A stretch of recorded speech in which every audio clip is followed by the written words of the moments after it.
Vice, you know, the big bad wave represent DJ Pressure. Felicia's Madcap. Felicia's Madcap.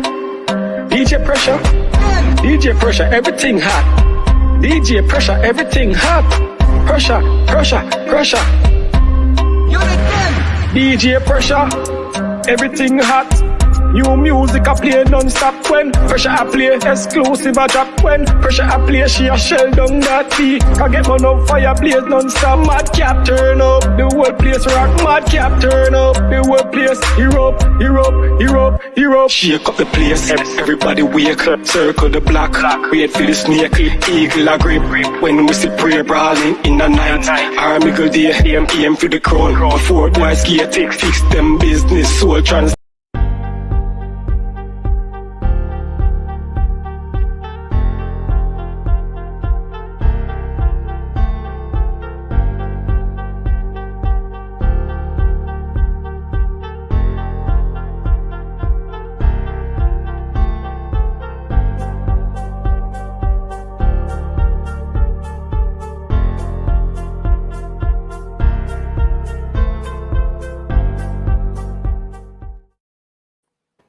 Hey guys, it's your girl DJ Pressure with Felicia's Madcap Podcast. We're making a difference, can apply pressure. As y'all can see, I have a very special guest today, Mr. Gabe. How are you? Hi, I'm doing good. How are you? I am great. It's such an honor to have you here on my podcast today. So we're just going to take a little time out today just to get to know who you are as a social influencer and all the other different activities you may be involved in. So tell us a little bit about where you're from. Okay, so I am from a very, very small town in South Georgia. It is named Newton, Georgia. That's where I'm from, but I moved there right after moved outside of Newton to Albany, Georgia, and I became well known in Albany, Georgia. So a lot of people think that I'm from Albany, but I just live in Albany. My mom and the family lives in Albany, but I'm from Newton, Georgia. But I'm very just familiar and known from Albany, Georgia. Okay, so what do you love most about your town? Do you spend a lot of time in Newton or Albany? Albany is where I spend majority of my time. Go ahead. I'm sorry. No, I was just gonna say, if you was to look back and say how you feel about Newton, how would you kind of characterize Newton for yourself? Newton takes me back to a dark space. So I don't really like visiting Newton, and I don't like even riding through Newton. Newton's not far from Albany. But it takes me to a place where I don't really like going. It reminds me of so much of not just personal issues that I've had growing up, but it reminds me of family issues. It's a small town, so everybody knows everybody, and everybody knows what everybody's going through or what they've been through. So it's just not a good place for me. I'm just so glad and I'm blessed that I'm able to not even be down there, because a lot of people don't even make it out of Newton. Now, having a personal one-on-one, conversation, like I told you, you and I, we're going to talk like best friends today, right? Right. So when we talk about going back to your hometown and it being that dark space, I'm going to be quite frankly with you, honest. I'm from Jackson, but I was raised in Kenton. You get what I'm saying? So Kenton is just like Newton to you for me. Right. And I spent a lot lately, since my friend is in Kenton, I've been spending a lot of time there. And today was one of those dark moments for me. I actually ran across my mom today, and that's not a really good relationship. So the thing is that I can completely understand where you're coming from and how that feels. So we're going to talk about a little bit about how you overcome those feelings in just a second, but let's just talk about Albany. What does Albany do for you? Albany, I'm very supported in Albany. I'm very well known and popular. So Albany is, I don't have, a lot of people say, I guess because I'm not really technically from Albany, but I live here. A lot of people, would say, oh, well, Albany this, I didn't move, but I have support here. I don't have any issues living here. and I like living here. You know what I'm saying? So Albany to me is my most supported and most at peace town that I'm in. It's Albany. So Albany is my place of happiness. And I mean they call it a good life city, and I live a good life in Albany. So I completely understand it. So what we're going to do is, I noticed that some of our viewers have not tapped in yet. I'm going to give you another 30 seconds to be able to go back on social media and share the live so that your viewers can tap in as well. And I could repost in my group so we can make sure we grab the attention of all of the followers out there. So I'm going to give you another break, and can we'll I be can I just swipe out of here and share, because I haven't shared it?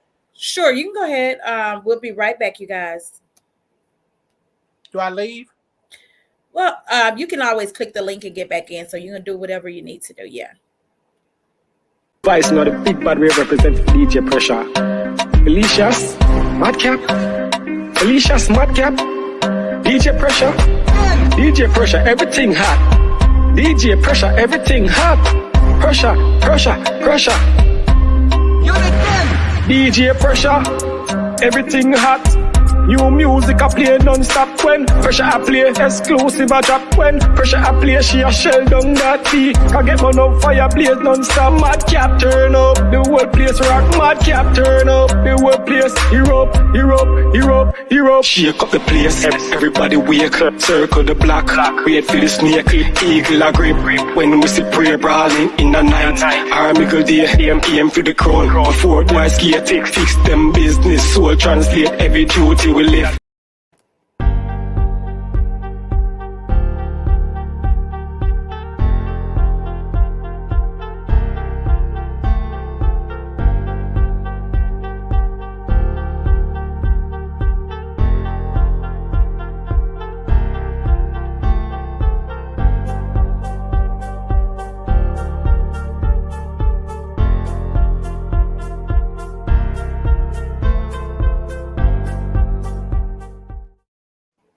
Okay, guys, this is your girl DJ Pressure, and I have my special guest Gabe. And I just want to thank all of you guys for tapping in. This is such a special moment because we actually get to know the other side of him, you guys. So let's talk about. We talked about you being from Newton, and just feeling like you're living your lifestyle in Albany, Georgia, because you have pretty much a family line or a bloodline that's not really blood. You get what I'm saying? Like you created Right. your own family in that town. So tell me a little bit about the relationship with your original family. So my relationship with my original family it's kind of rocky. Right now we're in a good space. Everybody is. When it comes to my immediate family, I've of course, me and my mom have we have a really good relationship.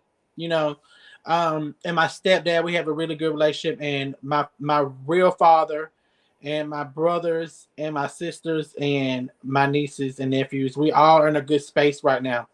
Growing up, it wasn't always like that. When my mom and dad went through a divorce, it put a very bad strain on me and my siblings' relationship, because it was like it was a tug of war. I was on my mom's side, they was on my dad's side. It was like there shouldn't be a side. You get what I'm saying? It should be a mutual thing. So it caused a rift between our relationship with me and my siblings. And for a long time, I didn't even speak to my siblings. We were. A lot of people didn't even know that I had brothers and sisters, and um, and it had a lot to do with just the upbringing of our being young and what our parents were going through. It put a rift in between us as brothers and sisters. But right now, like I said, everybody's grown and doing their own thing, and we have good relationships with each other. I love my nieces and nephews, and everybody is on a one accord. I don't know if we get together at a family function if we all go to fighting, but right now we're all in a good space. Well, that's a blessing. So when we talk about your parents, how long were they actually together? My mother and father were together. I could say about maybe 6 years, Mm-hmm. 6 or 7 years together. Okay. So when we talk about your siblings, how many siblings do you have, and what gender? Okay, so I have two sisters and two brothers. One of my sisters is older than me, and one of my brothers is older than me. I have a, I'm the middle child, then I have a younger brother and a younger sister. Okay. Uh-huh. So, do you feel accepted by your family? Um, Now I do. Like I said, we're in a good space now. I had to get to a point where I didn't really care how they felt about me and how I live my life.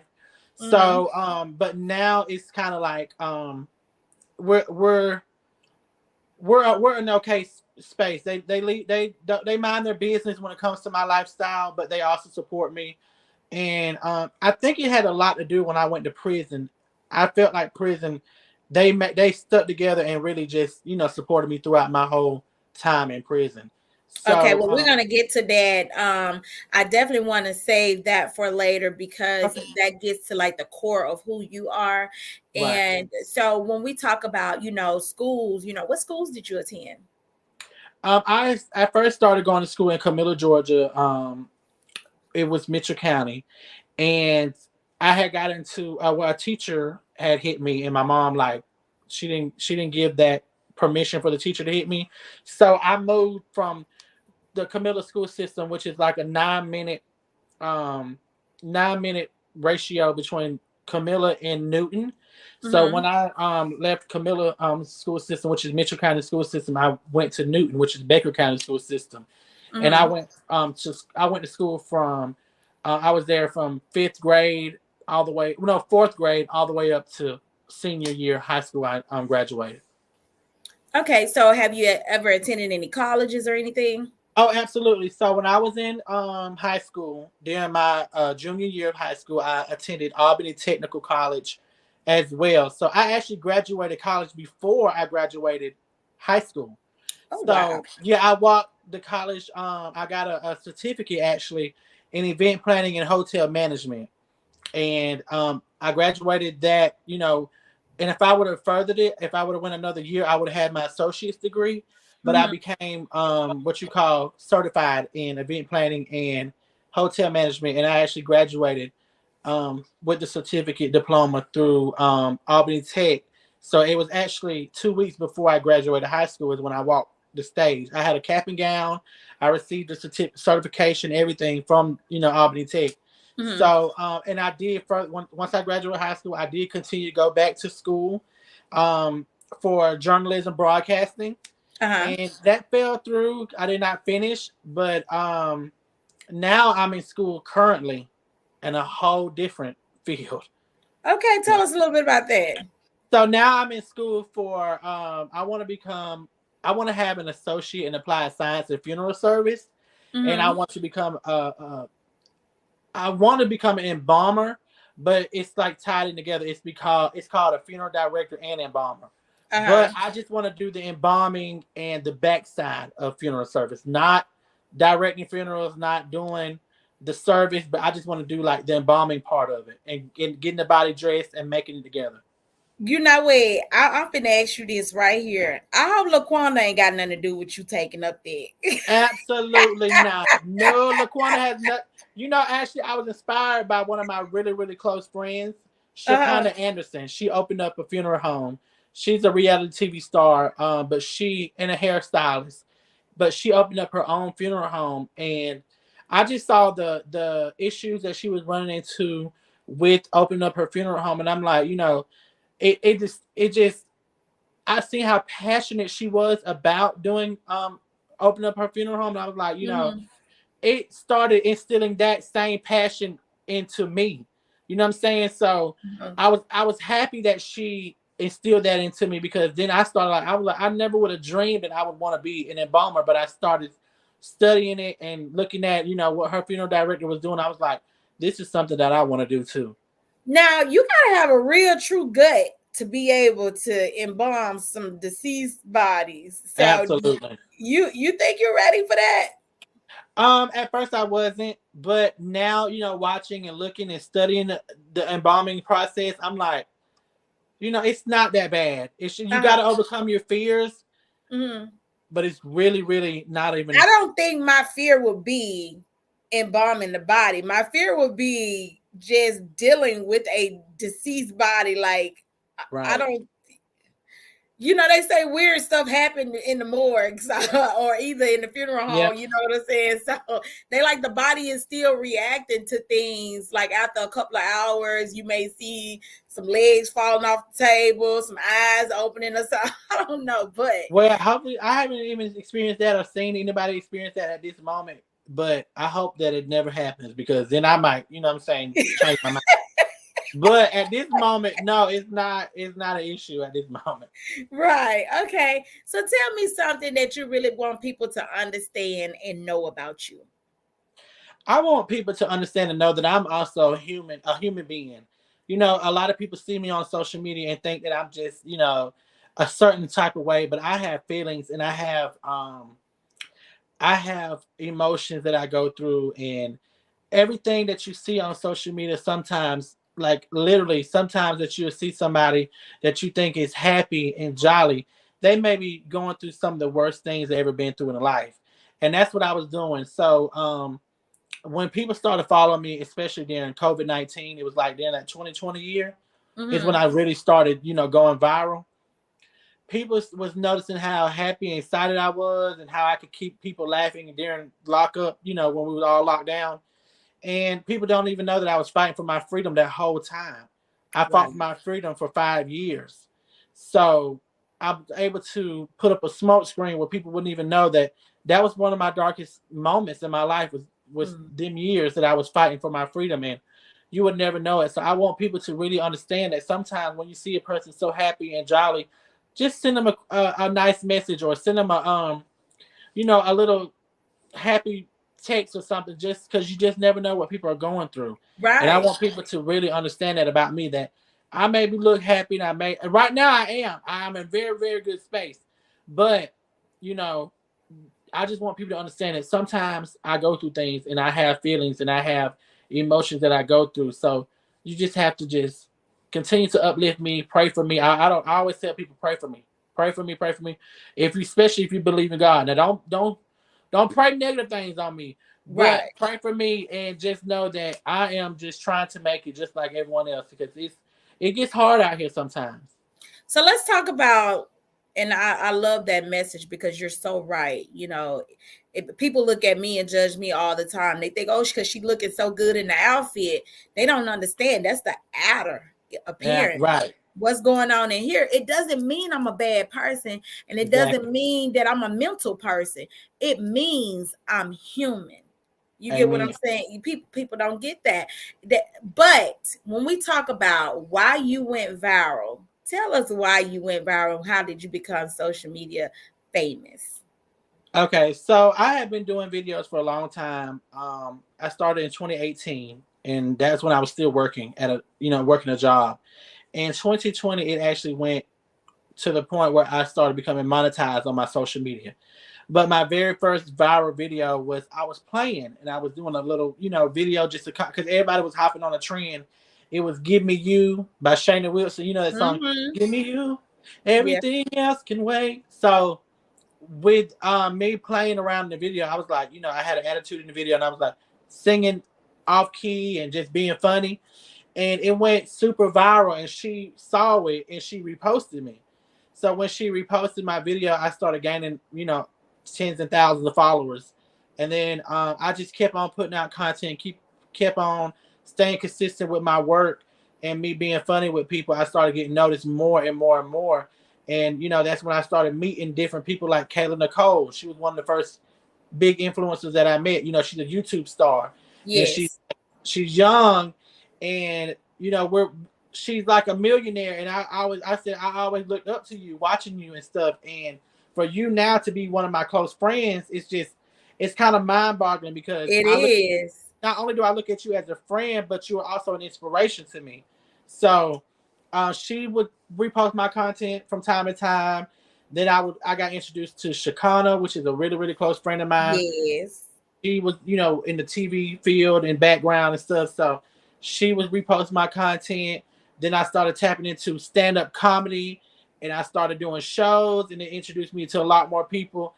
And then during that whole time, that I was doing all that, I had a really big page. I had up to 700,000 followers, and I lost it because I had got flagged or reported or something. I lost my page, so it took me back down to I was like, But I always said, whatever's for me is for me, and if I lose my page today, I can make another one tomorrow, and people are gonna still graduate to me because of the simple fact that I am who I am and people love me.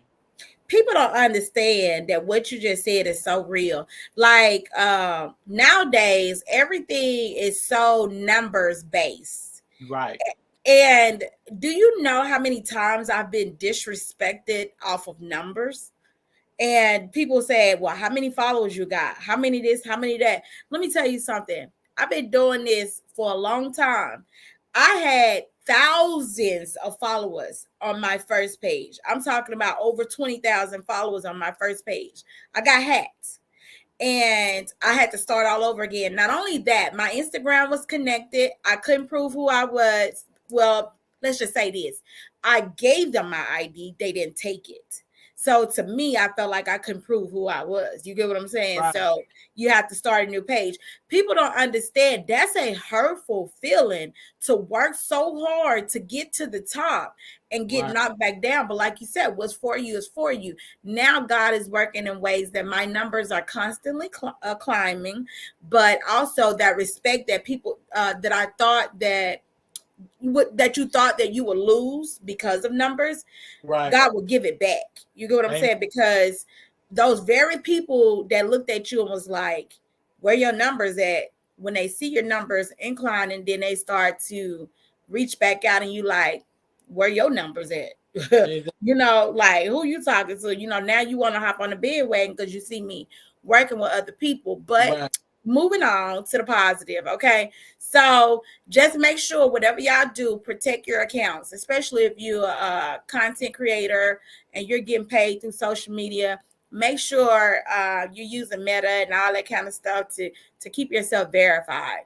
Now, when we talk about this alter ego that you have, what's her name? I call her Gabby. And tell us a little bit about Gabby. So, Gabby is my homegirl. Okay. Mhm. Gabby is who I feel like that I can be whoever I like. I turn into Gabby and I'm just a whole different person. I'm free, I'm happy, cause honestly I have built up this wall when I become Gabby that a bitch can't tell me that I'm not. I'm sorry if I'm cussing too and offend people or whatever. But a bitch can't tell me that I'm not cute. You know what I'm saying? Like when you have confidence out the roof, like I'm cute with or without a wig, or cute with or without makeup on. And I always tell people like you should never allow a person to speak over your life or ever tell a person how to feel. So when I put on Gabby and when I turn into Gabby, I'm happy, I'm free, I'm just that's my ego and that's my persona. That's just somebody that can just be free. And that's what I like to do when I turn into Gabby. And I don't do Gabby often because Gabby's a lot of work to keep up with. You know what I'm saying? She looked Gabby like don't it wear, too. Gabby don't wear cheap wigs. Gabby's hair and makeup is gonna look really, really good. And Gabby's gonna look cute. You know what I'm saying? So it's a lot to maintain Gabby. So Gabby comes in and out. You know what I'm saying? So tell me a little bit about the type of love that Gabby gets when she out in the street.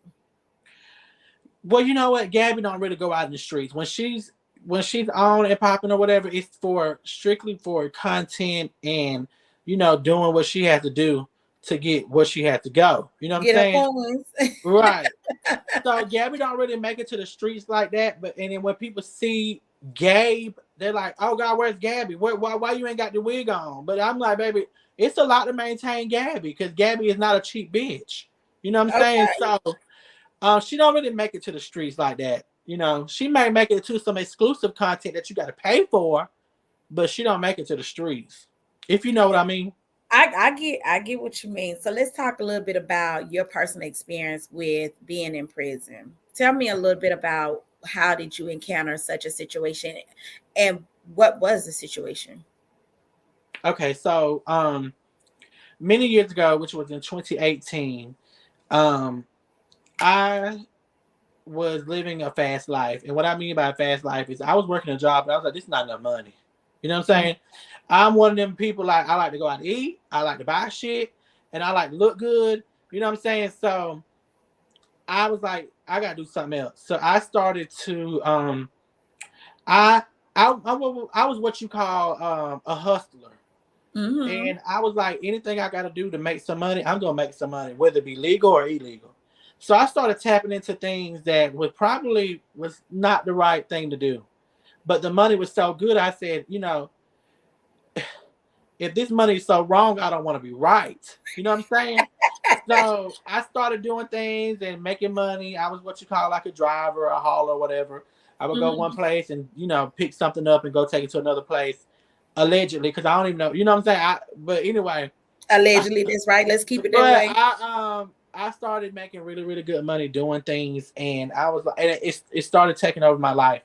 Like I was like, I had become to the point where I was like, I enjoy doing it, and it was like not good that I enjoyed doing it. I had became like, I was like, girl, whatever, come on, who gives a fuck? Like, I was one of them people like, who cares? That was like, what if this or whatever. I'm like, girl, I don't need you around me because I feel like that's negative energy. You know what I'm Right. saying? But the whole time, the whole thing was not right. You get what I'm saying? So, I want to kind of tap into what you're saying so people can understand. When you're doing something that helps like bring that to your life, you don't want nobody in your ear telling you the right thing when you're doing the wrong thing, and that right, wrong thing feels so good, because right, at this point I'm either gonna think you're hating on me, or eventually I'm gonna end up running into this situation, because it's like we got to be careful of stuff we say, and even if we're saying exactly, the right thing to people, it still can be the wrong thing, because you be like, you better stop or you go to jail. Well, you might right. be trying to encourage me, but you put it in the air. So now at this point, I'm facing possible jail time because you put it in the air. So the thing is that when people are doing things and they know that it could bring some type of trouble or whatnot, there's a way to do things and a way to say things to make people understand where you're coming from. I know Gabe is going to be right back in, y'all. There's always some type of technical issue when you run into those cell phones, but we're going to give you guys a quick break. Do not leave us. Well, there he goes. Okay. Girl, I am so sorry. You know what? I put my phone on do not disturb, and this shit's still wrong. I'm like, how the fuck? What am I doing wrong? That's how it is with the cell phones. I know what time it is. We weren't gonna leave without. We I'm weren't so gonna continue sorry about without you. that. See, this is some unprofessional bullshit right here. Oh no, we good. We good. Listen. So go on with your story. So you was doing some things, you was enjoying it, and So, like you said, when people start telling you this is wrong, I start feeling like either you hating on me or you trying to set me up. So I didn't have no friends. You know what I'm saying? I was trying to keep everybody out my game room or out my business, and the whole time, the feds and the police and everybody was in my business because I was moving so reckless. I was at a point where I got so comfortable that I just had, everybody was in my business, really, like, especially when it comes to law enforcement. So I had gave away that lifestyle in 2020. So like I said, that was in 2018 when I started doing that. So 2020, I was like, whatever. I'm making money now on my social media. I don't have to do that stuff. I was making really, really good money. So 2021 came.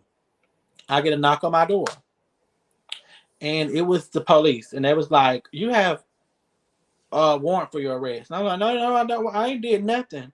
But it was stemming from a conspiracy charge that I got. I did not get caught red-handed with anything.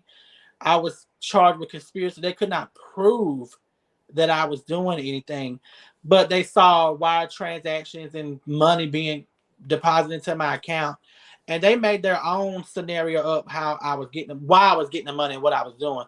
And it's not fair, you know what I'm saying? But I honestly don't like conspiracy charges. I just feel like that's just, you know what I'm saying? Like, they could put a conspiracy charge on you and put anything on you. They could say that I was, moving bricks and all kind of stuff that I know that I wasn't doing. You get what I'm saying? So right. and it's hard trying to be a conspiracy charge. You just gotta know what you're doing. So when I caught my charge, you know, I just it was tough for me because it was hard trying to, you know, when they have surveillance videos of your car at this place, and then they have a wire transaction of this amount of money, and then they just put together, oh, this is what you did to do that. You know what I'm saying? So it's kind of hard, especially when they have when the story's already made up.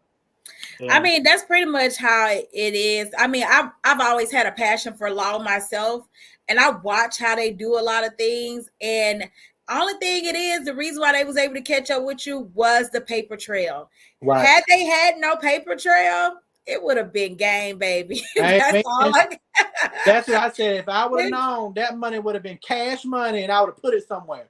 I would never went to these damn banks and shit. Listen, they about to get me for encouraging people prepay. Let me tell you though. Let me honestly want to say this before the people. There is never no amount of money. There's never no crime is worth your freedom. Now looking back at it, that money that I was making, that I was, you know, happy with, it was not worth me losing my freedom and me putting my family and my friends in an embarrassing situation where they had to go online and just, because I was a viral and everybody knew me, and they had to go on there and just explain to the people, which they didn't have to, but they wanted to explain to the people what I was going through, because I didn't let the world know until, you know, after I came home. And so it hurts me that I put myself, not only myself, but my family. I'm not one of the type of person to blame other people for my actions. I was wrong. I was the one making my decisions, and I was the one putting myself in that position. And I hate that I had to involve my friends and family who truly love me, who really love seeing me. And I'm kind of getting emotional about it. But I do, like, I want them to know, like, my family, that I'm so sorry for putting them in that kind of position. And I would never do that again. I would never put my friends, family, or loved ones in a position to see me lose my freedom. You got to make me cry. I'm Don't sorry. Yeah, I really don't talk about it. Listen, I told you we girlfriend and boyfriend today. We friends today, okay? So meaning like we having real conversation. Right. And when people come on my podcast and they truly let their guard down and they allow me to get to know who they are, I want you to also know who DJ Pressure is. You get what I'm saying? I understand completely how you feel. And never feel like if there's a day that you and I are having a conversation about anything that's going on in your life, you're not alone. Right. You're not being judged. I don't care what comments is made or whatnot. You can be yourself and be accepted for who you are, and you will not be judged. Because let me tell you something, baby. You're not the only one in this world. You talking to a single mother that have made decisions that have caused, you know, repercussions that could have affected my entire family. I'm not talking about cousins, mamas, aunties, and all that. I'm talking about my kids. Your children, right? Amen. Because they gotta eat. And we being real right here. We being real. We gotta eat. And also, like you said, I like to shop. I like nice things. I like, you get what I'm saying? We're gonna be real for a moment. Right. In this world, you're not gonna get what you need by sitting back and letting the system do you any kind of way. Right. You got to be a go-getter, a risk taker. You got to be somebody who don't mind putting your life at risk.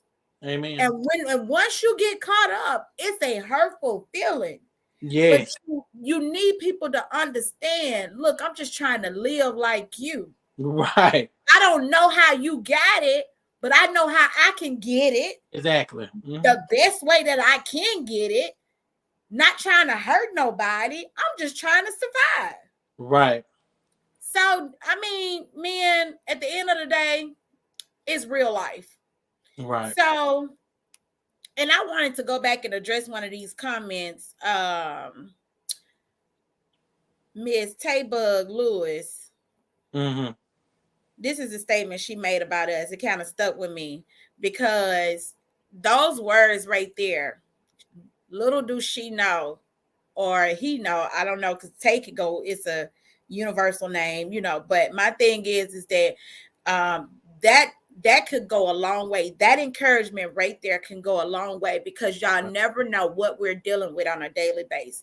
Y'all don't know how much work it takes to continue to fight, to be in the eye of social media and try to be human at the same time. We get judged for everything we post, everything we do. We're under a microscope, and sometimes it's not fair, but it's not fair to be the chosen one either. Mm-mm. So I appreciate the positive words. Me too. I appreciate it too. Thank you. And you got so much love and support on here. I want to let everyone know that's on here. We love y'all. We thank y'all for being on here. If you guys could just share, and continue to support, we need it. You know, there's not a day that go by where we can say, I don't need it. We need it. And the purpose of this interview, I want to make sure you see that comment. And y'all are tell my husband about y'all every day. Thank you. Never let anyone take your smile. It's hard to be in the spotlight. Thank you. It is. So it is. And so I'm sorry to cut you off, but it's a gift and a curse for me. Because social media has its moments where I feel like it's so judgmental, but it's also very rewarding. Mm-hmm. It's so rewarding with being on social media, because I have been noticed about so many people that I would never even dream would even know me. You know what I'm saying? Like just last week, one of my favorite, he was my favorite rapper, and then he turned into a movie star, Snoop Dogg. You know what I'm saying? To be posted on his page, it really kind of like, it's like, damn, I used to love listening to Drop It Like It's Hot. You know what I'm saying? To know that he's seen me and posted me and my friend on his page, it took me to like back in the day. I'm like, you know, back then when I was younger, I could have been like, you know, listen to his song, and I'm like, now I'm like getting posted on his page, and he's watching and seeing me. It's just, it's mind-boggling. So I don't like to let the negative of social media outweigh the good that social media has done for me, because social media and getting on here and doing what I do and making my content has opened so many doors for me. Even what I'm working on now that people don't know about, it's just so rewarding that I was able to just be myself in front of a camera, and now my life has been just drastically changing. So there's a lot of good in social media as well as bad, but I try not to even let the bad outweigh what the good has doing for me and has done for me. Amen to that. Now, you know, the obvious is that you're a white guy, I'm a black girl, and you know how the world treats that when it comes to color. Tell me a little bit about how you feel about racism. Okay, so a lot of people don't know this, but I am Hispanic and Caucasian. So my father is a full-blooded, full-blown Hispanic. Born and raised in Edinburgh, Texas. My mother is a Caucasian woman, and they had me, which if you look at me and look at my dad and my siblings, I'm blonde hair, hazel eyes, and they are brown, like almost black hair, black eyes. Like it's just like when I stand in pictures next to them, you know, a lot of people are like, you're not Hispanic, or you're not, you know, you can't be, you get what I'm saying? But a lot of people don't know that about me, that I'm, you know, biracial. I'm half Hispanic, half Caucasian. But when my mother and father divorced, my mother married a black man, African American man. And I was very young at that time. I was 6 years old when, you know, they married. And I grew up with his children. And they were my stepbrothers and sisters that I looked at as real brothers and sisters. And then I went to his church, which Mount Airy Baptist Church in Newton, Georgia. And I grew up, I was on the choir singing. I was the only white person on the choir, but I was singing, one more time, oh. Like I would get up there and sing. And I was raised in the church with them. And then I went to school with everybody looked at me as a younger brother. Like we didn't see, I don't see color, and I don't see race. You know what I'm saying? Like when it comes to me, I love each and everybody the same. Like my stepfather's mom. Okay, so that was my mom's first husband. She married a black man. She divorced him, and now she's married to another black man. And this, Mm-hmm. he's my stepdad, but I love him just as much as my real dad because he is also he's hard, like he's retired from the Navy, but he is so like he cares for my mama's children just like he does his own children. And I love him to death. I love his mom. I call his mom my grandma. She calls me her grandson. You know what I'm saying? We are so like we don't see a color or a race. Like, you know what I'm saying? Especially down here where I'm from. And it's so hard dealing with that because I know the social media and the world right now is just bad race battle all the time. But I try to stay neutral and out of it because I don't experience that and I don't like to show, I don't have that issue and people around me don't have that issue. We all just look at each other as friends and family, you know what I'm saying? So when it comes to racism, I do, and I did not see, I mean, I knew racism existed, right? I know that Okay. racism is, I mean, it's very real. But Yes. I didn't even notice how bad racism was until I went to prison. You know what I'm saying? I Mm-hmm. watched African American men be treated worse by the guards and stuff because of their race. You know what I'm saying? Mm-hmm. I watched a white prison guard break a black guy's arm in a door. You know what I'm saying? He slammed the door in his arm. Like the black men and the African American men, they experienced more brutal or harsher punishment than a white person. Or if I go and skip the line in prison, like they'll be like, you get back to the end of the line. But if you're a black man and you skip the line in prison or you go, you know what I'm saying? They'll throw you on the ground, punch you, kick you. No, it's I didn't notice how bad racism was until I went to prison because I'm like, damn, it's really hard out there for black men. You know what I'm saying? And I see it all the time. So it was a lot. You know what I'm saying? I want to acknowledge Michelle's comment. She said it's something about them stepfathers that come through and take care of a seed that he didn't create. I love it. And you know what? I'm still praying for that for my kids. Really, to be honest, I've been divorced for years now, and it is something about the real men that step up to the plate and do not care about color, DNA, none of Right. that. That shows like real men character to me. But what I do want to talk about, and I appreciate you so much about bringing up, is that what men face in prison, even through color, the different type of treatments. Can you tell me something? What was your worst experience in prison? My worst experience in prison was one night I was asleep. I was in like dead asleep, and I felt something weighing on my chest, like it felt like just pounds on top of me. And in that moment, I was in a bad dream actually, and I felt like I was buried alive. In the moment, I was buried alive in the dream, and they had just put the slab on me, and it felt like I was laying there, and it felt so real. And when I opened my eyes, there was a white, heavy-set man on top of me. You know what I'm saying? So, and then I was like, I was trying to grasp on what was happening. He was pulling my clothes down, and he was trying to take advantage of me. Mm-hmm. And I started kicking and fighting back, and I started screaming. And I was able to wake the whole dorm up because I just was like, I was not going for it. And I used my tablet because in prison we had an inmate tablet, which is like a little iPad we play games and listen to music on. I used it as a weapon to defend myself.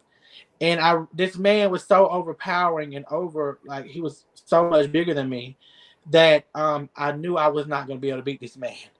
But by the grace of God, I had so many other inmates who defended me in that moment, and they beat the man up, the other inmate up. They beat him up, and then they made him pack his stuff up and leave the dorm that we were sleeping in. Like they made him He get went up. to another pod. Right, like they were like, we are not having this. You know what I'm saying? So I was like so thankful that I was able to leave out of there and not be, assaulted that way. And I just thank all them other. I know like one of the men that were really, there for me. I just thank him. I still even communicate with him because he really helped me. You know, that night could have been, it could have took a way worse turn.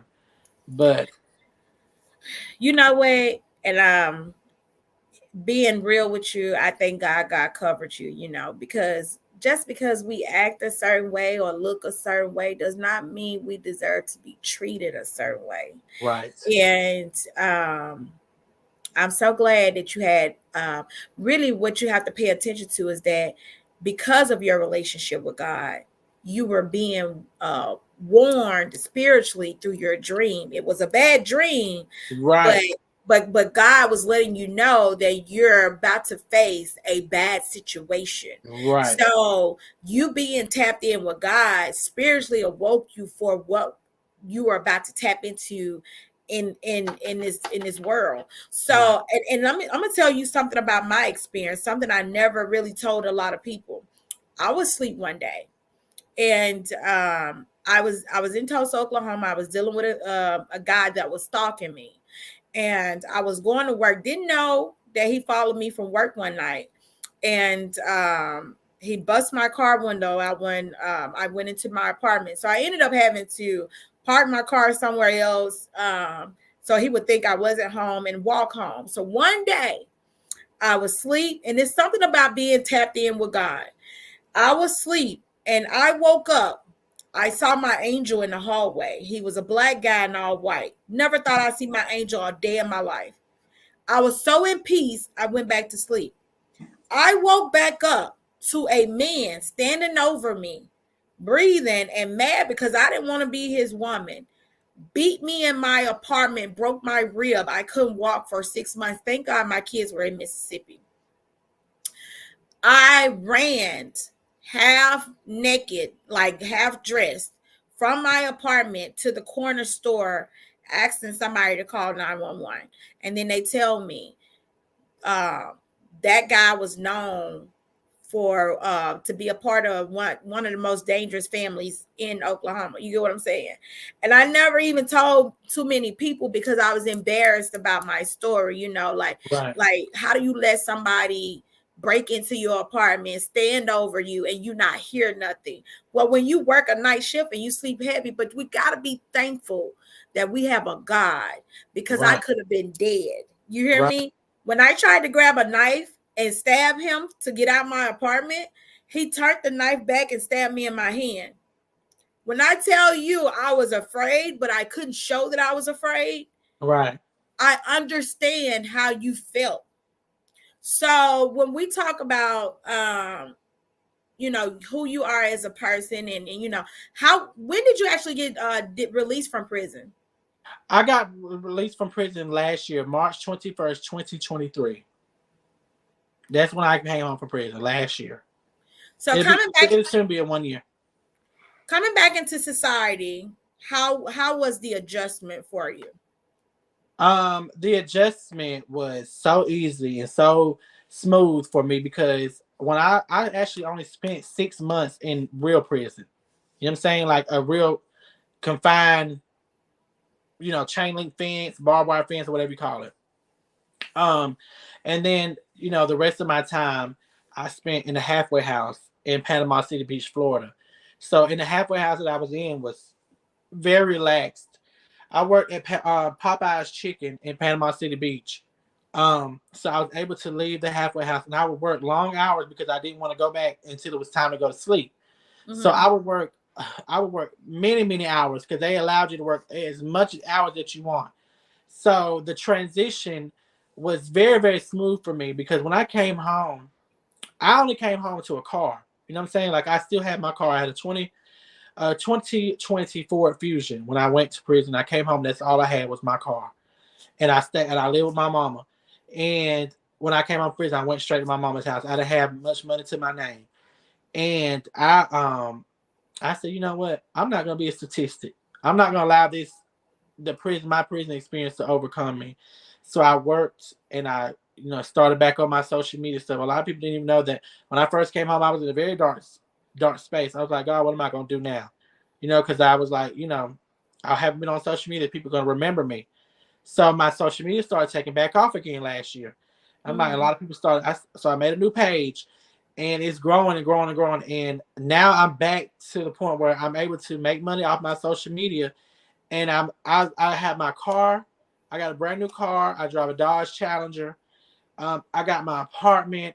My, God has blessed me with all my apartment is furnished with nice things. I don't. I mean, I pay my bills. They're paid on time. I don't struggle, and I just thank God, and I pray that He keeps on keeping me to a point where I don't have to struggle or worry.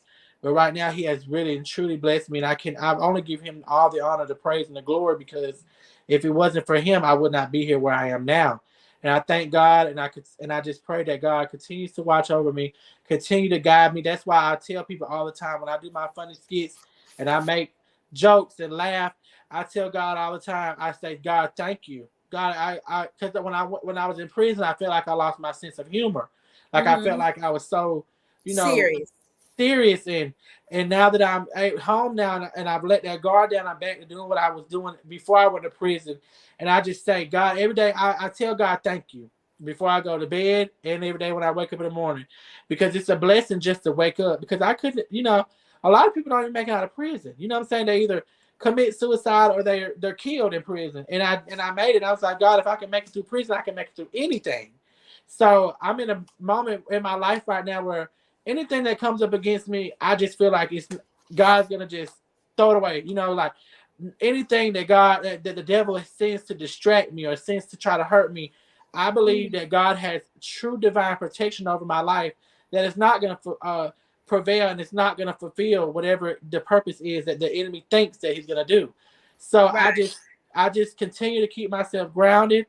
I just pray.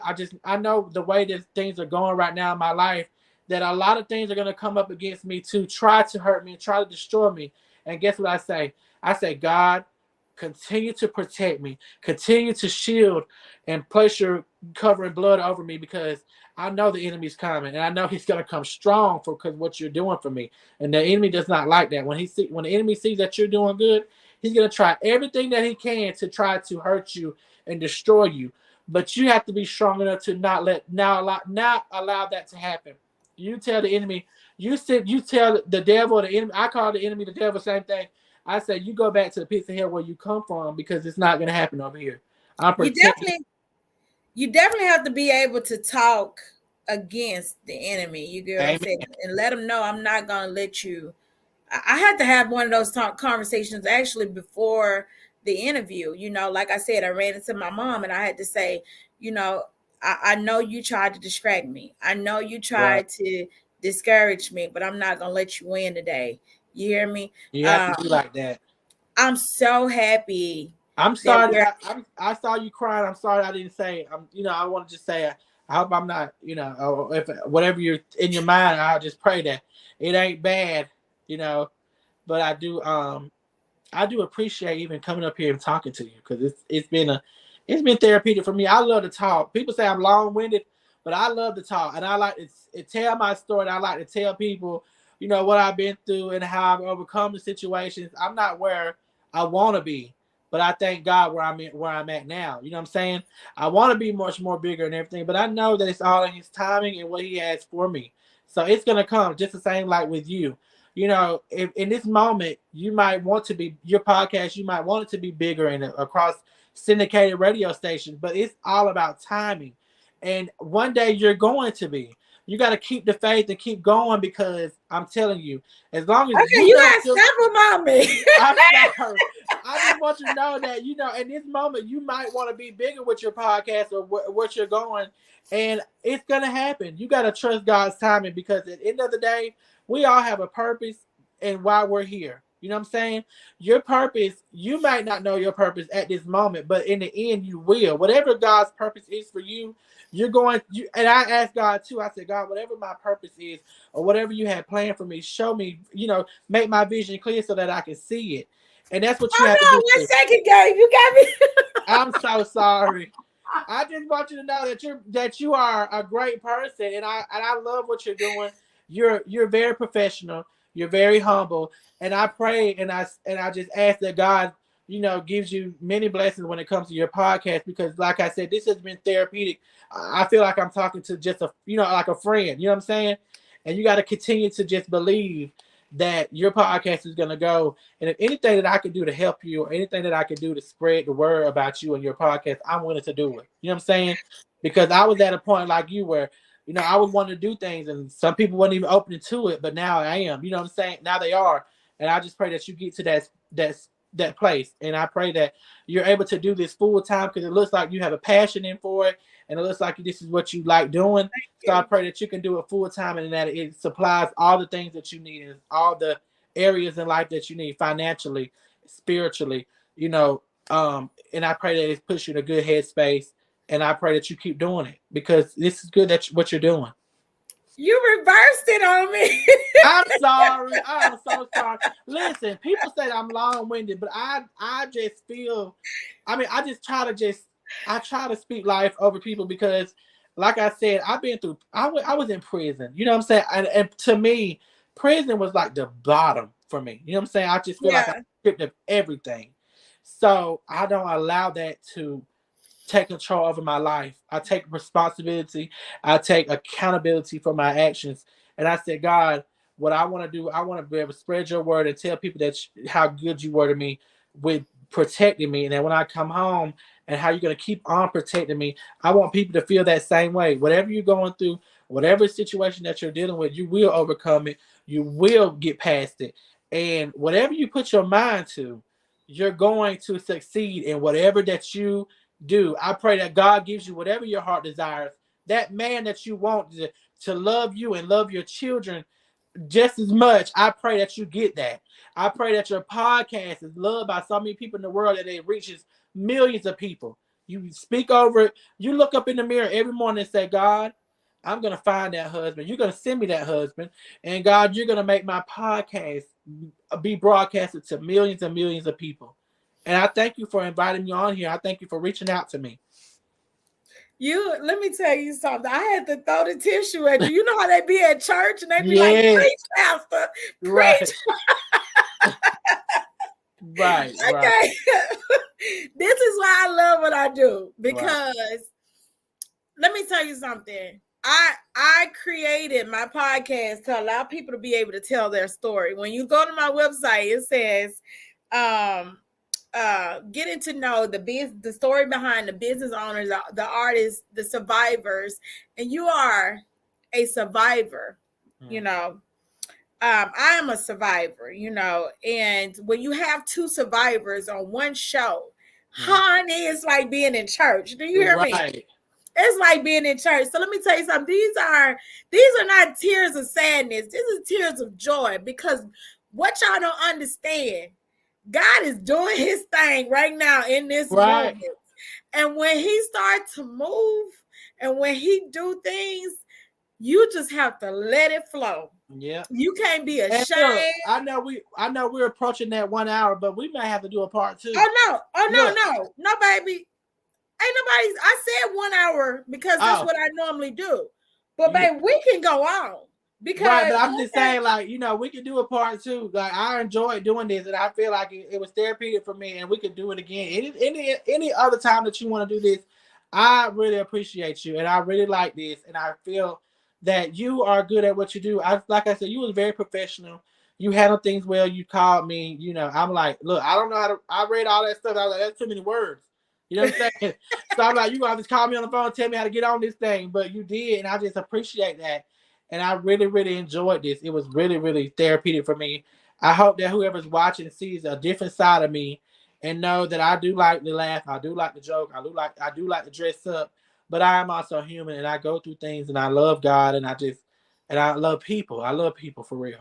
Well, you know what? We're not done. Because it ain't going to be a part 2. We're going to wrap this thing up all in one, because whenever they start watching you, I want them to continue to stay tapped in and know exactly from head to toe who you are. Now, let's talk about this. A lot of people assume that you're, gay. Mm-hmm. So how do you want to address that? I am gay. Okay. So the thing is, I'm full-blown gay, straight sissy. You know what I'm saying? I'm gay. Full blown. I like me. Oh goodness. So when you talk about that, what kind of guys are you into? I want me a southern man with a smooth talk and that growl when he talk. I want a smooth walk and that growl when he talk. A man that hard work and love his mama and he go to church. That's what I want. Okay, Southern man. Westlove the second. Right. I want a southern man like the one West Love and Miss Cece described in that song. Okay? That's what I want, a southern man. That's my type, Look, one that's okay. kind of older than me and from the South. Yeah, y'all know we needed a laugh after all them tears. Right. So when we talk about, okay, how do you feel about yourself as a person? When you look yourself in the mirror, are you proud about who you are? I am to the point that I'm getting happy and loving myself more. I used to look in the mirror and be like, damn, the hell, I look a mess. But now I've grown into um myself, and I'm like, you know what, you a pretty bitch. You know what I'm saying? Like I call myself a bitch. Like you are that bitch. You that girl. Like you look good. And I really feel good about myself right now. Now I can get to the point where I can lose some weight. Like I would never, just want to be fat. You know what I'm saying? Yeah, I but you don't think juicy. anybody ever does. But I But you am juicy. comfortable. I'm comfortable with the way I am, and I just pray that I could keep this level of confidence that I have right now because I'm happy. Yes. Okay. So have you ever faced a situation where we talked about the sexually assaulted? You took that one. So have you ever faced a situation where you were physically abused? No, I've never been physically abused. How about homeless? I've never been homeless. Thank God for that. Thank And God. how about, have you ever tried any drugs? Never tried a drug. I've That's never ever tried a drug. And a lot of people like to come on here because sometimes, social media, you can just say whatever you want to say. And mm-hmm. somebody has accused me one time before of being on cocaine. I ain't never did cocaine. You know what I'm saying? How And do you say it, cocaine? Like you're cocaine, like you're courting the cane? cocaine, her CORCAINE. I ain't never put nothing up my nose. I ain't never smoked no cigarette. I ain't never smoked no marijuana. I ain't never smoked no cigar. I ain't never did that stuff. So I've never done a drug. I have a natural high where I can laugh and get high. You know what I'm saying? Yeah. So I like that. So, how have you overcame a lot of the situations? We know you're God fearing, but outside of just praying and giving God your heart and soul, what's some other coping ways that you use to get through a lot of your pain? I like listening to music. I like singing. Like I love gospel music, and I like that helps me get through a lot of situations. Just listen to Jacqueline Carr, Tasha Cobbs. Listen to them help me through a lot, and being alone. Like a lot of people say, you shouldn't be alone. You try to stay busy to keep your mind off things. But me, I'm a Taurus, so I like to be alone when I'm going through things because I don't want nobody around me. Like I shut down when I go through things, and I overcome it by simply just being by myself and just I what you call self motivate myself Mm-hmm. and tell myself and encourage myself like you can get through it, Gabe. You can do it, Gabe. I have several people in my head that I talk to and say get through it. You can do it. You can do it. You know what I'm saying? Right. Because I feel like can't nobody else do it but me and God. You know what I'm saying? I can go to my grandmother, I can go to my mama, I can go to my cousins or my friends, but nobody can do it except God and me. You know what I'm saying? So I Mm-hmm. get in my room, I pray to God, I, confess my sins, and I tell him, forgive me for whatever I've done and allow me to overcome situations. And that's how I get through it. Being with me and God, me and God. So, what kind of advice would you like to give to someone that's kind of dealing with things that you've dealt with in the past? What kind of Okay, advice would you give them? I would tell them never give up and keep pushing. You get to the point where you almost feel like you're about to lose it. You know what I'm saying? Like, God, I can't take no more. You know what I'm saying? Like you get to that point where you get broken down all the way down. And I've been to that point. I'm just like, God, what else is gonna happen? Because when I was going through my court, my situation, I literally was to the point where I felt like I could not take no more, and then I get hit with something else. I Mm-hmm. get something brought up against me, against somebody that I truly love.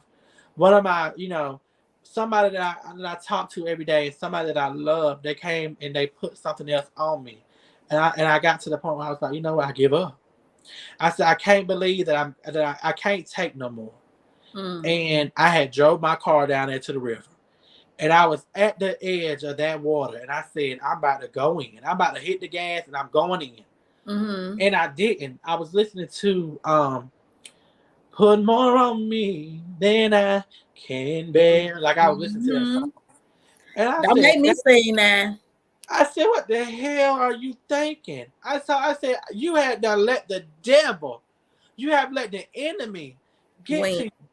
And I Mm. said, I said, what are you thinking? Like I had really had to wake myself up from whatever I was going through. I said, what are you thinking? And I told myself, this ain't you. You can overcome whatever that you're going through. And I put my car in reverse and I went the fuck home and I laid down. I was crying and I laid down and went to sleep. But I would tell people the same advice that I gave myself. You can overcome it. I promise you. You're gonna get to that point where you feel like you can't take no more, but you can. Yes. And you're gonna get through it. That's the advice that I tell people. And it's probably the same redundant thing that people tell you all the time, but it's the truth. You Yeah. can't get over it. You know what? I don't know why when we're going through things at that time, it could be so breathtaking. It could be so overwhelming to where you can't see no way out. Right. But if we just breathe, Amen. if we just breathe and really that let go and let God really sound like it's hard to do. But But you got breathing to do is a form of letting go. When you inhale, you have accepted your situation. And when you exhale, you have accepted the fact that now it is out of your body into God's hand. That it's time to just move forward. We've right. let it out, gone on by your business. Mm-hmm. And the next step is just like when you go to an AA meeting. After you accept your situation, the first step is working towards, I don't know what the AA steps is, but I know they said the first step is accepting it. But my second Right. step, Admit to it. Yeah. my second step is trying to pick my feet up to make that second step. That's the Right. hardest part. Once I'm standing still and I'm in my situation, the hardest part is moving forward. Where do I go? How do I go? When do I go? And so sometimes we have to know ourselves well enough to know that we are more powerful Right. because of the God that's in us than our Right. situation. So, man, hey, they might be showing this podcast in church one day. I hope Um, so. have you ever had a situation where you mishandled your emotions and unintentionally hurt someone you loved? No, I never did that. Okay, so Uh-uh. you intentionally hurt someone. Absolutely. Because let me tell you something. If you intentionally hurt me, I'm gonna intentionally hurt you because I don't go around. You know what I'm saying? I don't go around trying to hurt people. You know what I'm saying? Because I went through that. I've been to the point where people just intentionally hurt me for no damn reason. You know what I'm Yeah. saying? But if you're gonna put your energy and your time into hurting me, I'm damn sure gonna return it right back to your ass. You know what I'm saying? I'm gonna return it back to you. You know what I'm saying? Yeah. I'm what you call match energy. Whatever you give me, exactly what I'm gonna give you. What's Because your I'm gonna sign, come. Gabe? I'm a Taurus. Oh, that's right. That's right. We did say that because Yeah, I'm a so Gemini. I'm that type of person where I don't start nothing. I just simply, you know what I'm saying, give you what you give me. You get what I'm saying? And I I'm gonna be an open-minded thing. I go and I give people respect. That's because I like to receive respect. And let me tell you something. I may not can fight for real. I may not can beat nobody ass, but I can talk some motherfucking shit. That's what I know I can do. Is talk shit. You know what I'm saying? So if Yeah. I can't physically hurt you, I'm going to hurt you with my words. I want you to feel that same hurt that I feel, and I don't like doing that because I feel like that kind of blocks my blessings. When somebody does evil upon you and you do evil back, that kind of blocks your blessings. So that's what I'm working on now. It's not returning that same energy. I want to be at a point where I can walk away, and I ask God to do that for me every day. I say, God, deliver me from that combative, emotion that I have with things that are sent to try to hurt me. Like, deliver me from that. But at this present moment, I'm that type of person. Like, you hurt me, I'm gonna hurt your ass back. You know what I'm saying? But Yeah.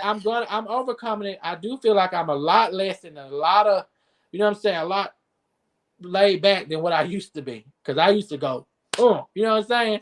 Yeah. But now I'm more like, let it go.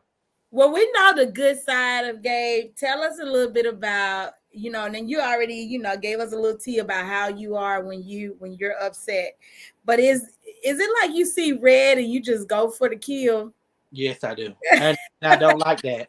I don't like that about me.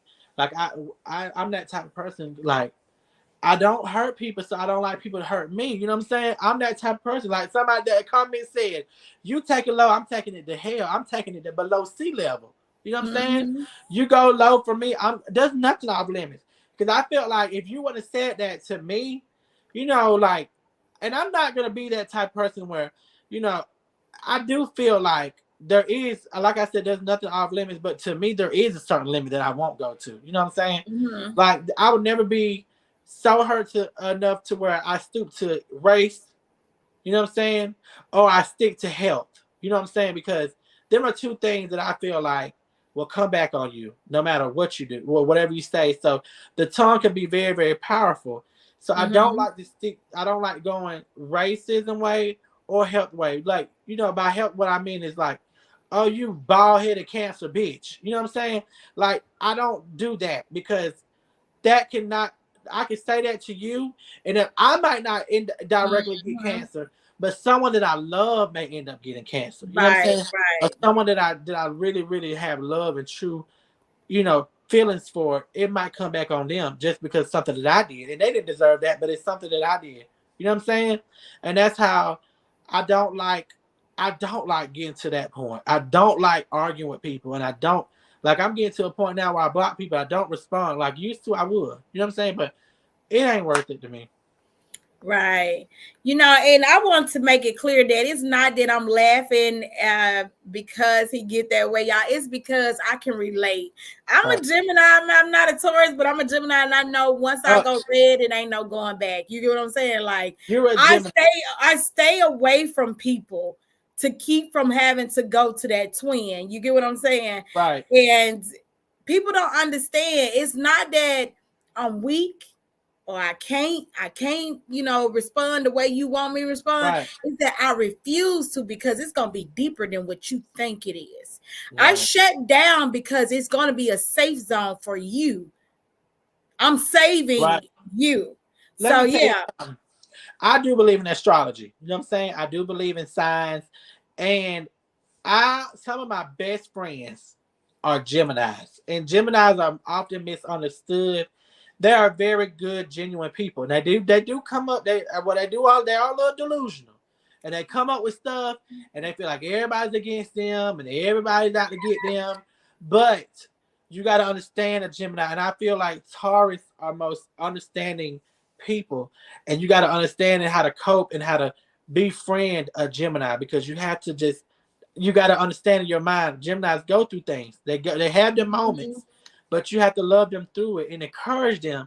Because I have Gemini friends, and I be like, "Now, girl, I know you fucking lying. Like, where the fuck you get this? You know what I'm saying? Like, do you really believe what the fuck you say?" And they really do. You know what I'm saying? Like, ain't no way, but it's the truth. You got to understand. You got to love them through it all, because Geminis they're really good people. They love you. They will give you their last.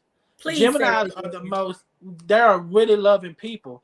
They just have a damn chemical imbalance, I think, because they are flip. You know, we're bipolar. We're bipolar, and it is what it is. They flip, honey. Today they are 100%, but tomorrow you might take it. So, oh, baby, they'll take it to her. I'm like, girl, you got to be lying to me. So tell us a little bit about some of your closest friends, because we see them on social media. Right. Let's talk about what's I have considered really, a circle. really good friends. I have Yeah. really, really friends that I don't even look at as friends. I look at as sisters. You know what I'm saying? Like Jolie, she's one of my true friends. Shakana is one of my really, really good friends. Kayla Nicole is one of my and Shakana and Kayla are Geminis. You know what I'm saying? Mm, So, and then I have a really, really good friend named Lexus Johnson, and I love the fact that I can have friends that we don't have to talk every day. We don't right. have to, be with each other every day. But guess what? When we do and we are around each other, it's like we never even missed a beat. You know what I'm saying? I'm Yeah. that type of friend. As a Taurus, I do like to be alone a lot. You know what I'm saying? And I'm so glad that my friends understand that about me. Like, if they don't hear from me in a week, they know, like, okay, that's normal. He just ain't talking about it right now. Right. And I love that about me. I have really, really good friends. I have amazing friends. Some of them that are not even on social media. You know what I'm saying? But then you got people like Jolie, who that I've met, who's a really, really good friend of mine. And I seen what she was going through. She was there for me when I was going through things, and we were able to piggyback off each other and say, we're not gonna let these things overcome us. Let's come together and become a one. You know what I'm saying? Let's come together and do something that people don't do, and we have, and it's been amazing ever since. And I appreciate her, and I just pray that God continues to not only bless us with success, but he does not allow the enemy to come destroy what we are building. You know what I'm saying? Because we're still in the building Amen. stage right now, and the enemy does not like seeing people loving each other and happy and building. So the Hmm. enemy will send things to try to destroy that. And every day I pray for her, because you got to pray for your friends. You know what I'm saying? Right. And I pray for myself, and I say, God, please keep us to the point that we are still strong minded, and we don't let anything distract us and shoot. Because there's a lot of things that are sent to try to distance us. You know what I'm saying? Like, a person might come with a comment like, "Oh, you're doing this, and you're stopping her from this, and you're doing more than her, and she's doing more than you." And I know for me, when I look at it and when I read it, it doesn't bother me. You know what I'm saying? And Right. I have to often pray for her and be like, God, I just pray it don't bother her. You know what I'm saying? Because I can't control her feelings or her emotions, but I know I can control mine, and I don't allow things to overtake me, and I just pray that it doesn't allow it to overtake her as well. And so that's what I got. I pray for my friends. I love them. They know that anything that they can, if I can help them any way, that I will. All my friends that I have, I've been friends with them for years. You know what I'm saying? I don't fall out with people. And when people fall out with me, I'm the type of person that I just move on. You won't Right. even know that we fell out. You know what I'm saying? I'm not the type of person, if we fall out and I'm gonna go and spread your business or know what the fuck going on. I move on. Other people don't, but me, when it comes to me, just know that I'm gonna move on, and you don't have to worry about that from me. I just know that sometimes situations, you know, There's happen, Jolie. but I go, "Hey, Jody, yes." That's why I want to answer the phone, because we've actually been on here, quite longer than what I expected. But I'm enjoying it. So Oh, okay. Well, we no, almost wrapping it up. I'm no, sorry, you're good. Jolie. No, Okay, you're so good. You good. hey, thank you. Hopefully, we'll have you on the show one day soon too. Yes. So, tell us, are you more spiritual or religious? I'm both. I am both. Like, I grew up. Okay, so my Hispanic family, when I was growing up, back younger, I was going to Catholic church, and I was, Christ has died, Christ has risen, Christ will come again. Like, I was Catholic, and I was like, this ain't me. This is not how I want to worship God. You know what I'm saying?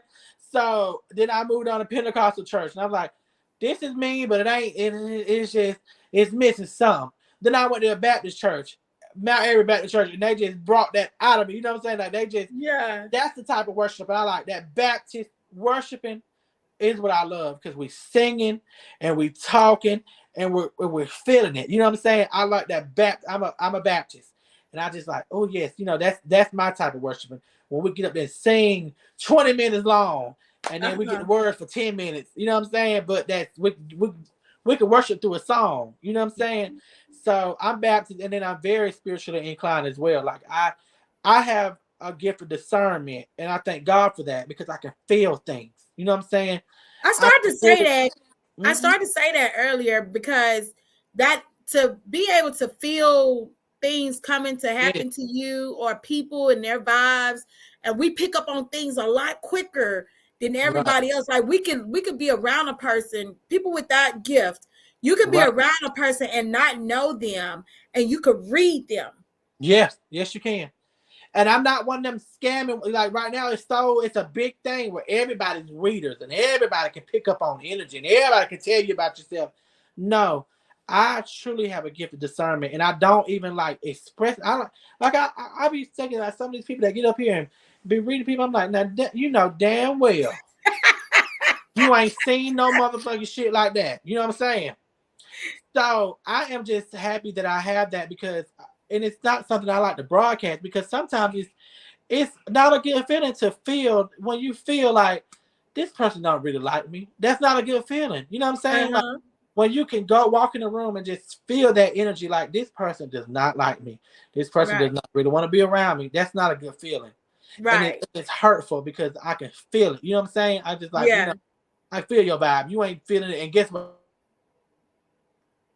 It be like that, y'all. We do definitely have to pay attention to the different vibes and the different spirits we come in contact. When you have a spirit of discernment, you can pick up on that. You can tell when you got haters. You can tell when you got somebody pretending to be something that they're not. And it doesn't always happen when you want it to. It only happens when God allows it to happen for you. So, and I know Gabe is going to be back real soon. He actually just tapped back in, y'all. I It's promise you, I can look. Listen, I promise you, I can screenshot this moon at the top of my page and show you that this phone is on do not disturb. I don't know how the hell these calls are coming in, but this is not fair. yeah. I'm You just so gonna have to set sorry. your settings. You I'm good? so sorry because No, I don't you like doing it. good? And you know that. You know what? You know how I feel about that. It might be delusional, but I feel like that's the enemy. That is Yeah. the enemy coming in trying to distract what we are doing. You know what I'm saying? But no, I am so thankful that I have the gift of discernment because I'm able to feel things and I know for what they are. And sometimes I know when things are about to go on or what they're about to happen. You know what I'm saying? So I'm forever grateful for that. And I'm just, I learned how to deal with it. So we're wrapping it up, you guys. We got a few more I'm questions, but sorry. no, you good. Don't even sweat it. So let's talk about all right. I know you talked about you don't do drugs and you don't smoke and stuff like that. Do you drink? Occasionally. I probably drink maybe one mixed drink a month. You know what Uh-huh. I'm saying? Now I do drink Coca-Cola, grape Fanta, and strawberry Fanta. And a little bit of orange juice every morning. I gotta have your But sugars. but no, I do not. I don't drink any alcohol. Not like like I said, occasionally, like maybe once a month. But I don't Okay. get drunk either. When I Okay. start when I start getting hot, I'm like, that's it. Because when I start having too much, I know I have too much drink when I start sweating. Uh-huh. Yeah, So are you do you get any type of anxiety? Do you deal with anxiety or anything? I had anxiety really really bad when I went to prison, and right now I don't have any anxiety. I don't have anything like what I'm saying. I don't experience nothing that you know. I don't know. I don't experience anxiety. I Yeah. don't. You see your friend, she said, I get drunk. Right. Oh yeah, Jolie. Yeah, she likes to drink, and you know what I'm Yeah. saying. It ain't nothing wrong with it. But me personally, it don't I do nothing. want to talk It about the stinks, and it don't do nothing for me. right. Well, Uh-huh. I don't drink neither. I get sick, so I can understand that. And then plus when you grow up with a family of alcoholics, like my dad's side, they drink for breakfast. I Yes.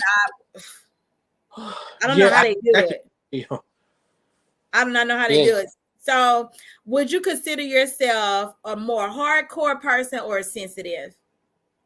I think I'm sensitive. I Mm-hmm. honestly feel like I can be both though. I can be hardcore now. I am very sensitive. I have a heart. I hate seeing things or people mistreated. You know what I'm saying? I'm very sensitive. Like I feel I can watch a TV show that's fake and can be like, oh my god, and I just want to text that person or DM that person that's acting on that show and be like, oh, I'm so sorry that you went through that, and I gotta remember, oh, that's just a movie. You know what I'm saying? Like I'm very sensitive, and I also am hardcore too now. Listen, I'm so sensitive I'm hardcore too when it comes to the streets. Like, and I try to stay in my lane because I know I don't want to go to jail and I don't want to kill you. But I'm like that too. Now I don't want to fight nobody, but I want to pay somebody to whoop your ass. You know what I'm saying? Like I'm that person. I'm like, I'm put a hit out on you this hoe. But it ain't never that deep for me for real. Yeah, but I could watch a Lifetime movie and start crying for real. Like my kids actually look at me and they be like, "Mama, you about to cry, ain't you?" I be like, "How you know? How you know?" Right. So, what's your favorite place to visit? My favorite place to visit would have to be just going down to Florida and seeing my grandma. You know what I'm saying?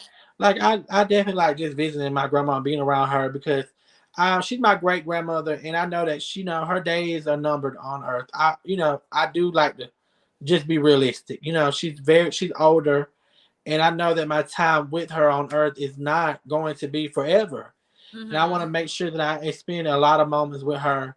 And she's calling me every day now, just like, come on down here. I'm like, look, I got to go see her. You know what I'm saying? Yeah. But she's a place where I go because my grandma is like really like my best friend. She's one person that knows everything about me. And I can literally call her and talk to her and we're going to laugh. We're going to pray together. And we're going to, like, she's one of them, like, my great grandmother is like, it's just amazing to have her still in my life. You know what I'm saying? Like, I love my great grandmother. I call her Ma.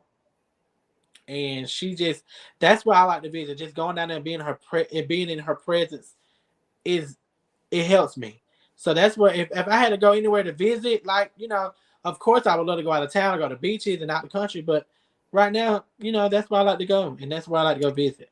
I love Florida. And I actually took a trip to Miami for my birthday this past year by myself. And I stayed a whole week.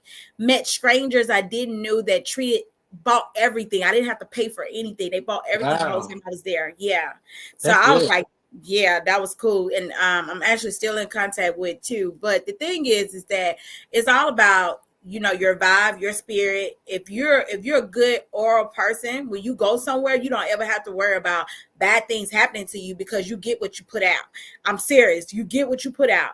And but still be cautious, but you get what you put out. So I'm going to throw some words out there. This is the crazy part. Okay. I'm going to throw some words out there. I'm going to give you 3 words, and you're going to tell me exactly how you feel about them. Okay. Food stamps. I love it. Love them. I love them. I buy food stamps to this day. If you got food stamps there, let me know. I like food stamps. I do. I want food stamps bad. I love food stamps. Listen, okay. And we kind of already touched bases on this, but money. Oh, I love money. Yeah, I love money. Money. When people say money can't buy you happiness, it sure the fuck can.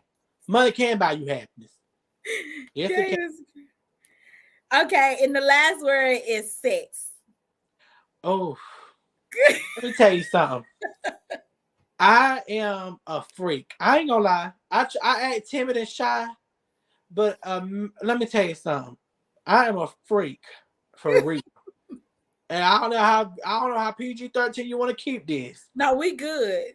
I eat ass. Ooh. I suck dick. Ooh. And I get fucked.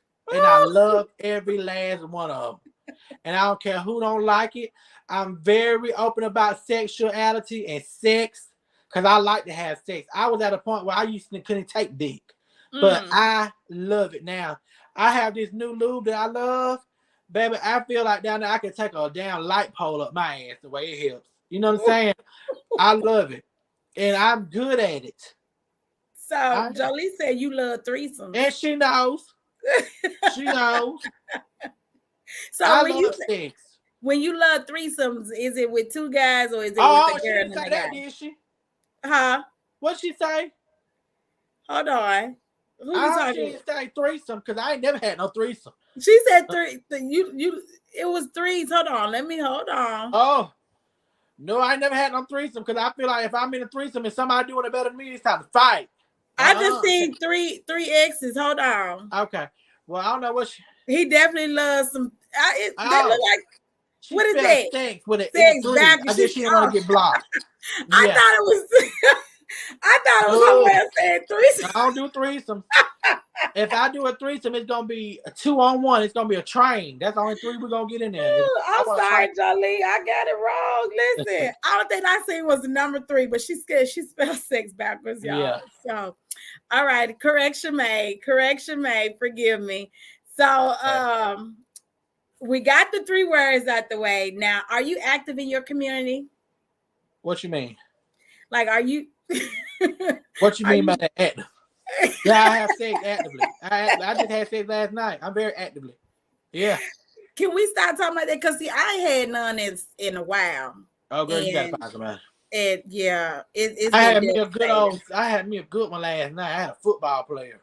Mm-hmm. Really?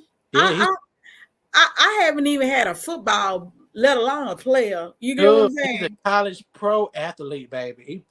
He played for the extinct. Honey, he played for the one, the incomparable. You know what I'm saying? And he made me feel like I was on the he made me feel like I was at a touchdown and he had scored big. And when he kicked that field goal, you know what? And after he kicked the field goal, he went for a 3-point conversion. You know what I'm saying? He took me there. I loved every minute. I love him to death. He already know. Yeah, he was amazing. Listen, they said Jolie should have been up out here, but I told you could have gave her the link so she could tap in. If I didn't understand it, I know damn well she ain't gonna understand it. So I would have to just show her how to do it. But maybe we can come back again one day. It's us. You know what I'm saying? Yeah, well, we definitely have to do that because this right here, this a whole. Now we definitely got to do part 2 now. Yes, we got to do part 2. Lord have mercy. So we gonna wrap this one up, y'all. You should definitely get one of her own, and then with us together. Okay, that'll be good. Okay. There'll be 3 shows. Yeah. Okay. All right. That'll be amazing. So, last question.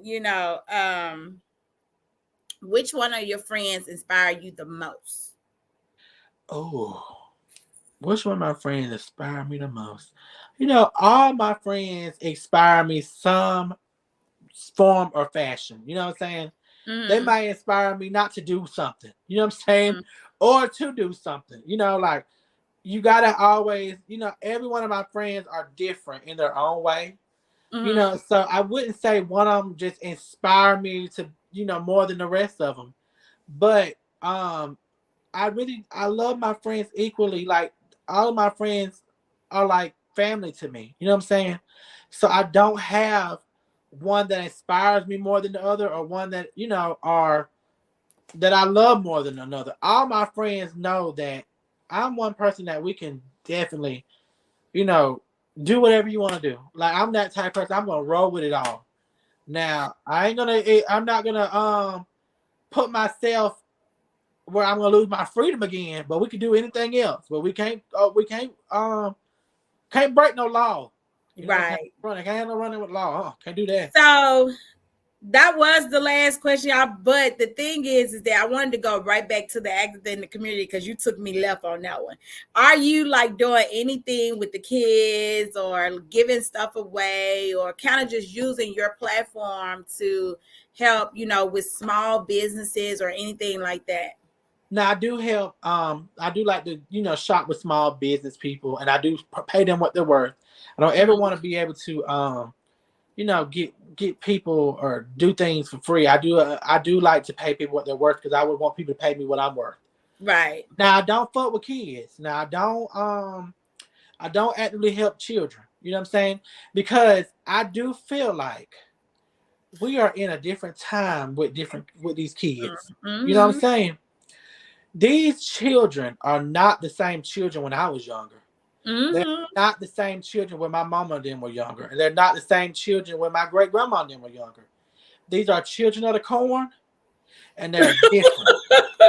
I'm not lying. These are different kids. I'm not playing.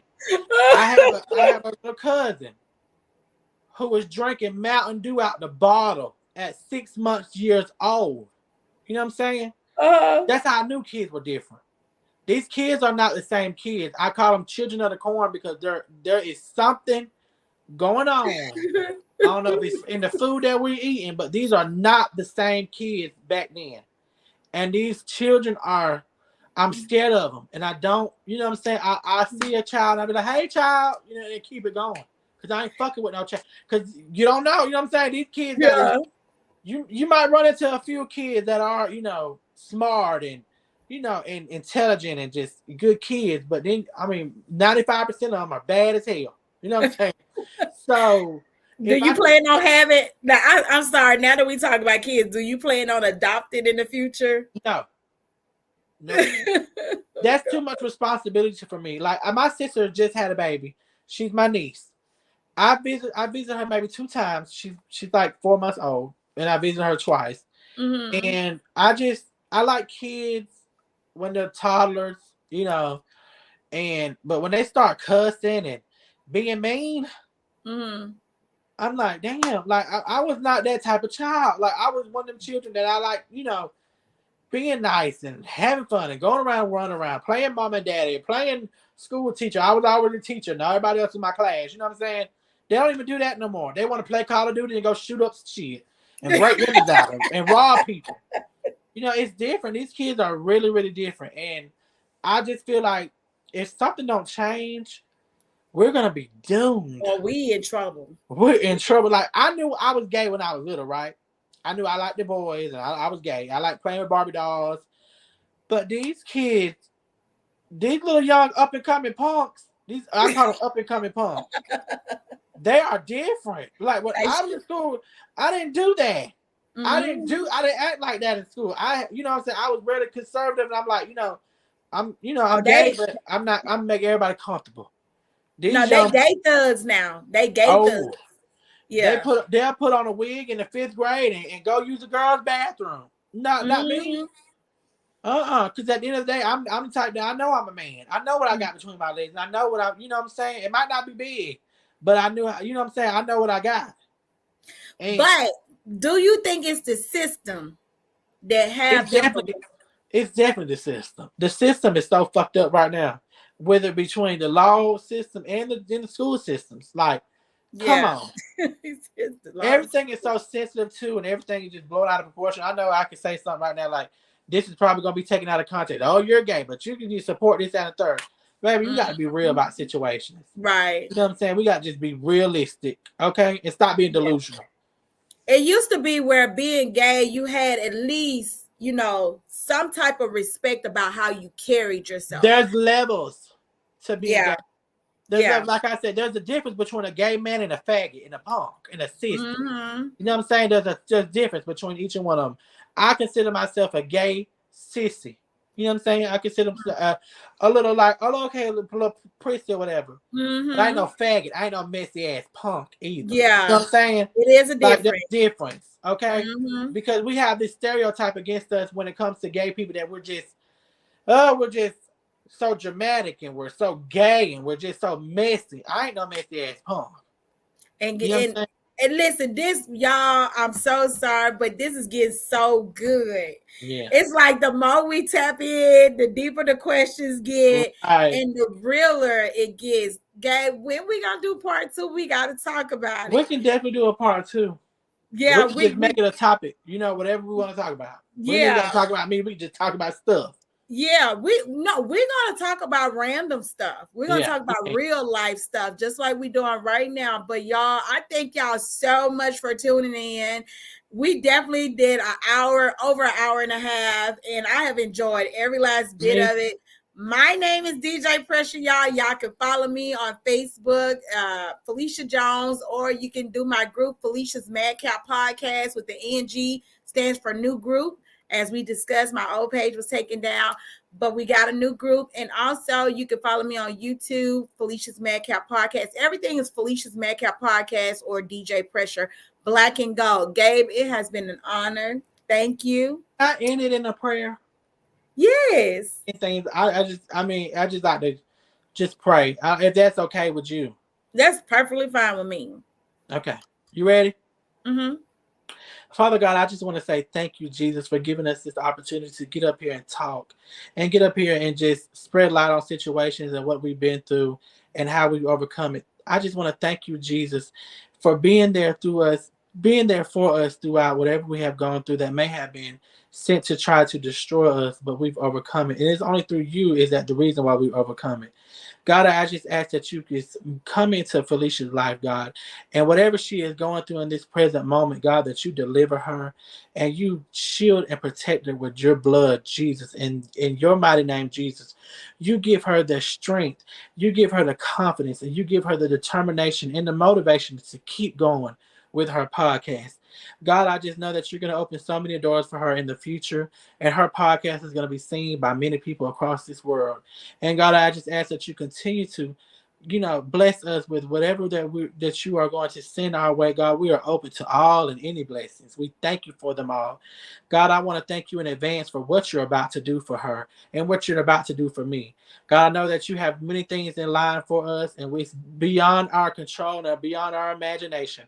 And right now, we know we might not be prepared for the blessings that you're about to send for us and to us. But God, I just pray that you get us ready. I want to thank you, and I want to just give you all the love, the honor, the glory, and the praise, God, because you have done many, many things for me.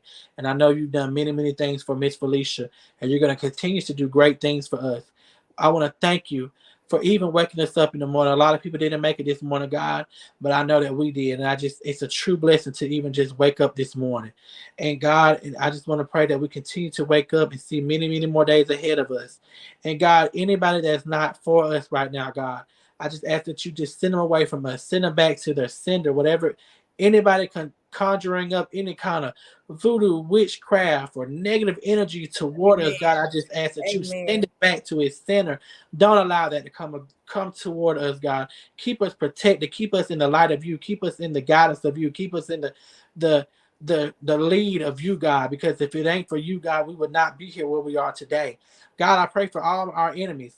Anybody that does not like Felicia or don't like what she's doing, God, I pray for them. I pray that whatever their heart desires, that you give it to them, so they don't even focus on whatever she's doing or what she has going on. The same for me, God. Any of my enemies that don't like me right now, for whatever reason that don't like me, Amen. God, I just ask that you just show them any kind of remorse and forgiveness that I'm on my end. Let them know that I don't have any ill wills towards them or any issues with them, God. And I pray for whatever that they're going through right now, they just overcome that situation. They don't try to take out whatever anger they have towards me or anybody around me, God. I thank you, God. I love you. I Love you. appreciate you. And Thank I'm you. just thankful for everything. In Amen. Jesus' name, amen. That was a good one. Thank you. I'm glad that we ended like this because it was really, really good. I enjoyed every minute of this. Oh God, that's you powerful with your prayer now. I don't care what Oh, nobody say. thank you. I don't care what nobody say. I'm gonna say that boy right there can pray. Yes, I love praying. Look, a lot of people might think it's long-winded and all this is too much, but I like praying. I really do. Oh God. Listen, when I tell you you touch some spots, people, you don't even know me like that and you praying for me like that, that means a lot to me. Do you Right. hear me? That Mhm. means a lot to me. Like we locked in because of Yeah. your prayer. When somebody can pray, that's who I want on my team. I Yes, yes, want I want a prayer warrior because when I tell a lot of people, y'all don't understand, I pray. I yes, prayed. That's why God able to cover me and take me so far. I don't care what club I go to. I don't care what drink I may try. I don't care what I may smoke. I'm telling you, spiritually, I'm locked in. Do you hear yes. me? And so Amen. when you get on the line with somebody, it is the spirit. When you get on the line with somebody and they can pray like that over your life and y'all ain't even spent a day together. Let me tell Right. you something, baby. Can't nobody tell me nothing about you. Can't No, nobody thank tell you. me nothing about you. And the feelings are mutual with you. I love you too, and I thank you for everything, for even reaching out to me. I hope I really do want to see you succeed in with your podcast and whatever I that feel is. it. I I feel really it. do. I Yeah. want everybody to get to a point where I'm at now, where I'm at peace. I am at peace. And I Yeah. pray that everybody's able to get to that moment and everybody's able to do what they want to do. Whatever you want to do in life, I pray that you're able to do it. Not I'm talking to the viewers at this point. Yeah. Whatever you want to do, I just pray that you're able to do it and that you're able to find peace in whatever you're going through. And I appreciate you again. Like I said, this was good for me. I wish I could squeeze you so hard right Yeah. now, because a lot of people will look at this and they be like, oh, this is so fake. This is so, that's the enemy talking. But let me tell y'all, for every last one of y'all that's been on here, been encouraging and stayed and watched, I pray it touch y'all as much as it touched me. Sometimes y'all never know why y'all cross paths with people. Gabe don't even know what I've been through today. No. He don't even know what I've been through today, but to hear that prayer, that lets me know that's God talking to me through him. So whatever y'all do, y'all pay attention to.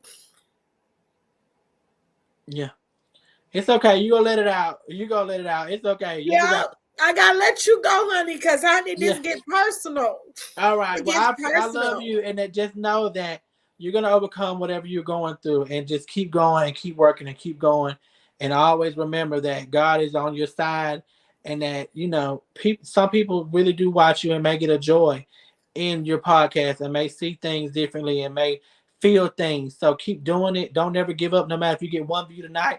I don't know how many people have tuned in, but I just, it doesn't even matter. 339 on here right now, but well, I don't even look at numbers, but I just know that if we able to reach one person, that's all that matters. If we could just reach one person.